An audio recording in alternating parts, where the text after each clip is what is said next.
last time, so there's just some surface rust. That's okay. So this is our extension. It was a little short. These were short. Yeah. So when you work with these, you want them to be at least long enough to have the single tree, so the part that he gets hooked to not interfere with his ankles and back legs when he's at full extension of his step. Really, buddy? He's scratching himself, huh? Yeah, that trailer is a lot. It's okay. And so it's honestly good to have these a little long in chain form because you can shorten it however many links you need. You'll see when we hook onto here. So say I needed this link. This link was the perfect length. You take that one link, put it right on there, hook it in there, and then you actually just dangles off this. And so what I'm gonna do, once again, show it to him. Yeah.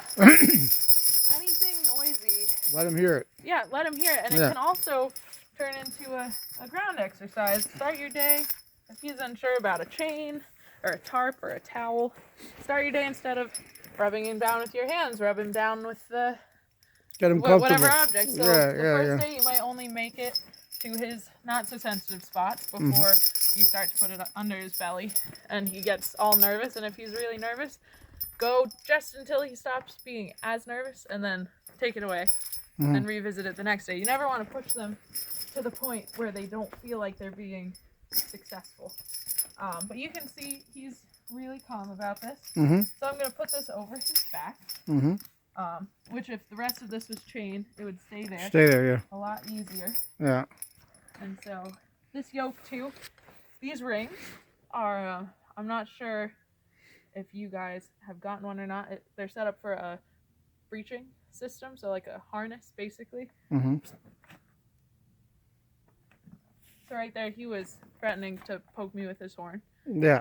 Which I very aggressively told him, well, watch it, butto. The physical push didn't come. I put my body really, I guess you could say aggressively, in his space. He came toward me, and it wasn't a big movement, but I raised my energy. Once again, energy work. I raised my energy. But that's a dangerous thing for him, so he's got to know that that's it's a big no-no. Like, that was a really subtle communication that if you're not totally in tune, somebody might have missed it. Yeah. And so part of effective boundary setting is understanding their communication to the point where you can see them start to think about doing something, so that the correction for behavior that could be potentially as dangerous before as it coming happens after somebody with their horn is just me pushing his face away from my arm with 2 fingers, as opposed to ignoring, and then him hurting somebody, and blowing up at him. So recognizing those moments. And again, that's all part of being really present with them and focused and watch their every move. You really have to watch their every inflection and their every movement. So as the snow you put on your horn. I'm gonna hook that there. And so with time, you will be able to hook him without him with any restraint in the front. You'll just be able to tell him wait. That's the command, to just keep your feet still while I move and work around you. That is something you can practice with him with just one driver, or as you hook him onto things, you can have somebody watch his head. Just be close by to tell him to whoa if he starts to walk away. Yeah. Because in a perfect world, he wouldn't be tied to a trailer. He would have the option to move away if he wanted. But he is not spooked by this, so I trust that he will. So when you say in a perfect world he wouldn't be tied to something, he's okay to right now, I work him to do this without him being tied, yeah?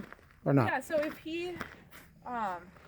you're hooking him onto a piece of equipment that he's never experienced before, there's going to be more tendency for him to move, try and get away from it, try and turn and look at it. And so if his front end is tied, restrained by being tied, there's no forward movement for him. Yeah. So he's much more apt to get tangled in something. Right now we've worked with the tire. He's not going to do anything. Yeah, so my question was more, and I thank you for that, because you're telling me if it's something new he's not used to. But this that he is used to, typically he would be okay with this because now he's comfortable with the whole process, right? Or not? Yes? He is comfortable with this process. So he could be okay to do this without being tied, is what I'm saying. Right. Only once he understands the wait command. That's another command I haven't done a lot with him. We've done whoa and just stood there for him to understand that whoa isn't a split second. Right. But wait should be me parking him over by the trailer, walking inside, getting new gloves, and coming back out and having and he's him just right there. stand. Yeah. Which it takes a lot of time to have a weight that is that solid. Uh-huh. That right there is just snow. So I want to be mindful of when I ask him to move for the first time as well. We have to make a really sharp turn here. And I want to be mindful that he doesn't back chain or put his feet over the chain. Yeah. Which is just going to be really slow. Yeah. And coming to the hop. But so this guy right here, you guys are unbelievably lucky. He's a natural sidestepper. Meaning that when something, you can see how the chain is resting on. He automatically moved over, yeah. When he feels that, he moves his legs over. Sideways. Typically, they feel that and they go, oh boy, let me step over that. That shouldn't be touching my legs. So he is already starting a step that is still a little ways down the road. Kind of advanced, actually, yeah. Yeah, I see that, yeah. He's like, look at me. Yeah. Look at me. But that right there is where your put in and put out comes in. So when you're working on a chain, if you are making a really sharp turn to the left, I would reach over and ask him to put out so that he would just move his legs off that chain and there would be no chance of him stepping over. And opposite to the G, I'd ask him to put in. Yeah. Just so that he doesn't back chain. Yeah. But so far we haven't had an issue with it. So right in this moment, this is the biggest potential for him to jump because that tire hasn't really moved yet. So once we start moving, he's going to come to the realization something is behind him. Something's dragging, yeah. And he should be fine. He might jump a little bit. If you hook him to something noisier than that, which in the future you will, chances are at first he's going to be a little skittish. A little nervous. Yeah. Which you can prepare for that. You can take a tire like that and take cans and tie cans behind it, tarps and get them used to different sounds the more and put them through, the weirder the thing, the better, in my personal opinion. I mean, build up to it. Don't just throw them into it. Yeah, sure. But gradually you get them used to whatever's back there. It's okay. It's all right. Sit here. Yeah. I would have you, but it's a sleigh ride. This yoke, because it's so small, it's not fitted for him to pull. So I would rephrase what I said before about pulling 80 or 90 pounds. I'd pull 80 or 90 pounds once he has a fitted yoke. Okay. With yokes, I can cover this quickly, or we can cover this in more detail. Probably be better at the end about fitting, so that when you get a new one, we can talk about that. Remind me of that so that I don't. All right. So everything here is the exact same, unless he's on something that has wheels. We don't really back up. Ever. That's why I was thinking. Yeah.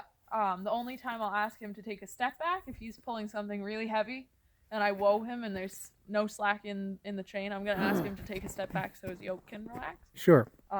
Unhooking and like that, yeah. So, yeah. You can watch his ears and his eyes.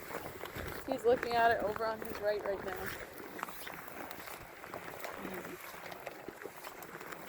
So the second opportunity for him to get nervous is for when we start to turn while moving forward and those chains touch his legs. Yeah.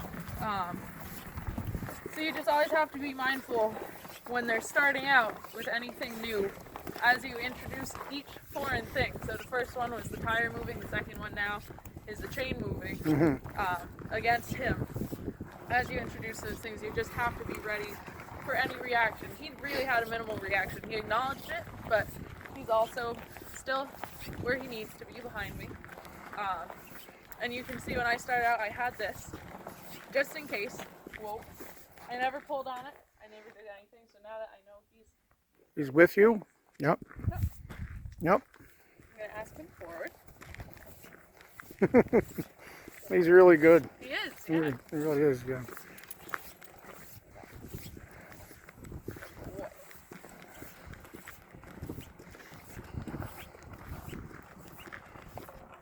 So I bumped his nose away from me right there because he had started to crowd me a little bit, Yeah.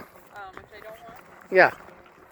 And so another thing, as he starts to build working relationships with different people, what you will probably notice happen, my steers do this, is that he will walk really well for some people and walk incredibly slow for other people. As an animal, he is perfectly capable of walking at a good speed, like he is right now. So that if he's not walking with you, you have every right to reach back and touch him until he catches up. Giddy up a little bit. Yeah. Yeah. Whoa. Because you don't want an animal out plowing the field who's taking a step every 2 seconds. Yeah. No. Yeah. Not gonna get a whole lot done that way. But I mean, mentality-wise, you can see even in his eyes how relaxed he is. He's completely relaxed. Yeah. He's completely with you. Yeah. And so that really just comes from taking things He doesn't feel forced. at He's his pace. completely cooperative. Yeah.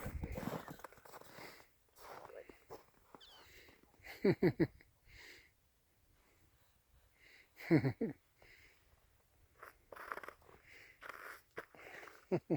go. As far as length goes, that tire is a little farther behind than necessary. With light loads like that, it's better to be a little farther behind than too close. But the closer you can get it to him without it interfering with his back legs, the more efficiently he'll be able to deliver his power due to the angle of the chain. The farther out it is, the lower the angle is called draft.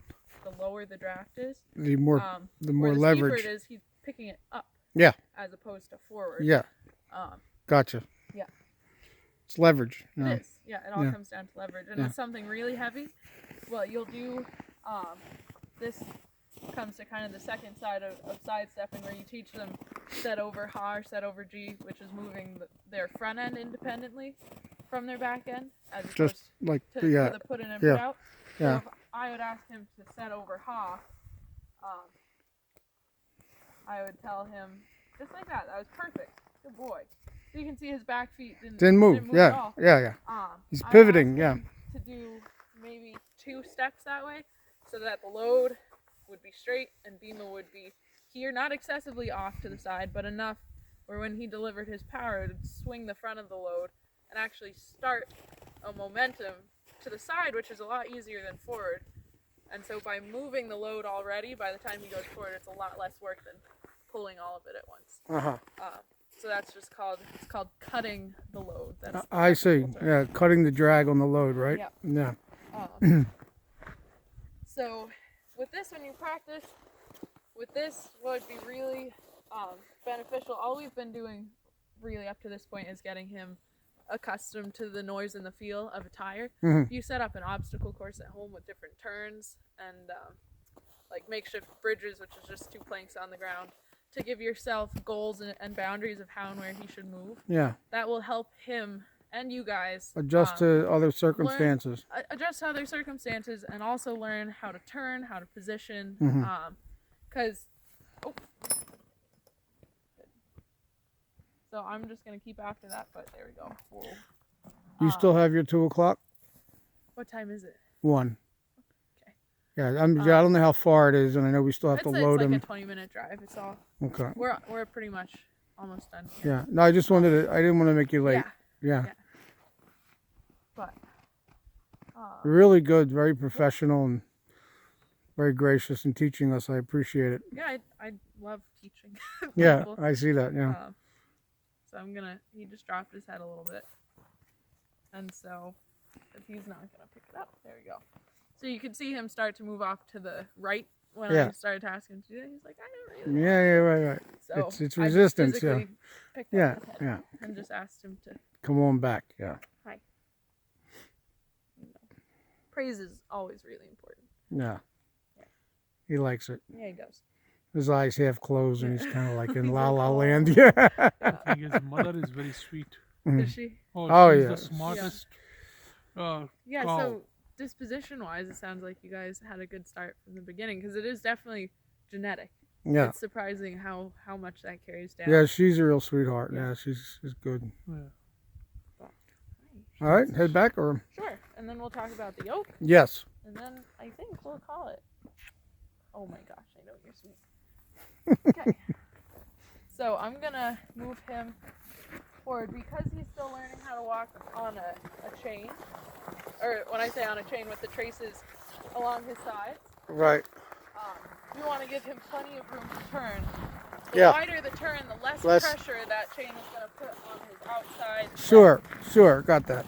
So with a tight turn, he's going to be much more apt to back chain or step that leg over, as opposed to just a really gradual turn. Because it starts really clipping his leg, yeah, right? Yeah. Yeah. A gradual turn will just help him get accustomed to that sidestepping, so that when you ask for a tight turn, he has that mentality. Good. So I'm just going to ask him to paw.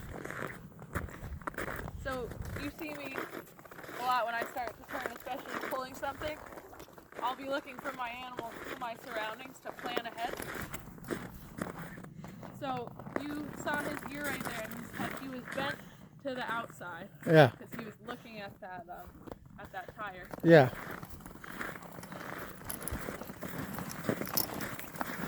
I might just be saying, give me a real plow. What's up with the tire, you know? Easy. So we're going to be using our easy. And so what you'll see a lot too is if they have something substantially heavy behind them, it will actually help them sidestep, because those traces can deliver more pressure to their legs instead of a wimpy little tire like this where it's just kind of slack even when he is pulling. Yeah. And whoa. So I woed him right there, more to check in that he was still with me. Yeah. Because we can definitely walk fast as long as he's still With in you. tune to what Yeah, I'm yeah. asking. That he's not starts to drift if I need off. him to stop or turn, Yeah. he will stop or turn just as quickly as if he were rocking slope. So right now, you can even see it in his eyes. I think because we're ahead, it's distracting for him. He's not used to somebody. He's not used He's to trying to other come people. towards us, you know? He feels like he's still behind. He's following the herd right now. Yeah. He feels like he's still behind, you know? Yeah. Boy. But like you said, you have to keep him present to that string connection there. Yeah. And he should always stay in place with you. He is right now. Like, I can watch his eye and his ear. And know that he's with you. And know that he's with me. Yeah. And I mean, if his ears flick forward, that's fine. If he's focused on something else, but I always want this kind of connection here, even if he just checks in every once in a while. So I tapped his shoulder there just to encourage him to shift paw or to the left. So that we could avoid the trailer. So once again, I'm going to swing this turn pretty wide. Easy. Good. And with any session, you always want to end on a good note. Good boy.